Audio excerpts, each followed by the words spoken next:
Hello guys, welcome back to my channel. চলে এসেছি আর একটা নতুন ভিডিও নিয়ে। তো এই ভিডিওতে বন্ধুরা যে বিষয় নিয়ে আলোচনা করব, একটা নতুন রিকোয়ারমেন্ট বেরোতে চলেছে। যে ডেটটা ছিল, কিছু কনফার্ম ডেট আসেনি, বাট ডেটটা ছিল জুন জুলাই মাসে। বাট বর্তমানে নানা রকম সমস্যার জন্য সেই ডেটটা ক্যান্সেল হয়ে গেছে, সেই ডেটটা পিছিয়ে গেছে। রিকোয়ারমেন্টটা বেরিয়েছিল West Bengal health requirement board থেকে। এখানে যে প্রচুর ভ্যাকেন্সি বেরিয়েছে, যে ডেটটা এখনও কিছু কনফার্ম হয়নি, বাট ডেটটা কনফার্ম হবে এই বছরই নভেম্বর ডিসেম্বরের দিকে। ঠিক আছে? তো এখন এই যে খবরে দেখাচ্ছে যে নিউজে ওবিসি যে কাস্টের যে সমস্যার জন্য, সেই জন্য এই ডেটটা পিছিয়ে গেছে। না হলে জুন জুলাইয়ে যে গ্রেড 2 যেটা বার হওয়ার কথা ছিল সেটা বার হতো, কিন্তু বর্তমানে সেটা বার হয়নি। বিস্তারিত সব কিছু আলোচনা করবো এই ভিডিওতে। তো ভিডিওটি আমার সঙ্গে থাকবেন।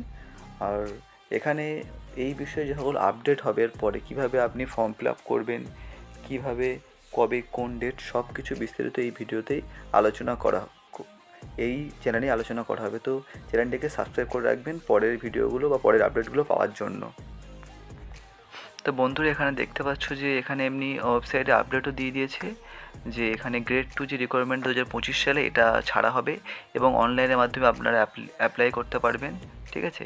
মোটামুটি এখানে যে সকল এক্সাম ডেট বা যে সকল বিষয়ে আপনাদের এখনও পর্যন্ত এরা আপডেট করেনি, যেগুলো আপডেট হবে সব আমার এই চ্যানেলের মাধ্যমে আপনারা পেয়ে যাবে। এখানে যে এজ লিমিটটা বলেছে 18 থেকে 39 বছরের মধ্যে সব অ্যাপ্লাই করতে পারবেন। বিস্তারিত এটা কবে হবে সম্ভাবনা, সেটা ওবিসি কারণেই পিছিয়ে গেছে ডেটটা আশা রাখা যায় এবছরেই ডিসেম্বর মাসের বা নভেম্বর ডিসেম্বরের মাসের দিকে এই গ্রেড 2 এটা রিকোয়ারমেন্টটা ছাড়া হবে। আর সমস্ত রকম বাকি যে সকল আপডেটের মধ্যে হবে সব কিছু আমার এই চ্যানেলের মাধ্যমে আপনারা পেয়ে যাবেন। আশা রাখবো যে এই ভিডিও থেকে যদি কোনো সাহায্য পেয়ে থাকেন তো অবশ্যই ভিডিও লাইক করবেন এবং চ্যানেলটিকে সাবস্ক্রাইব করে দেবেন, এবং দেখা হচ্ছে পরের ভিডিওতে। ধন্যবাদ ভিডিওটি দেখার জন্য।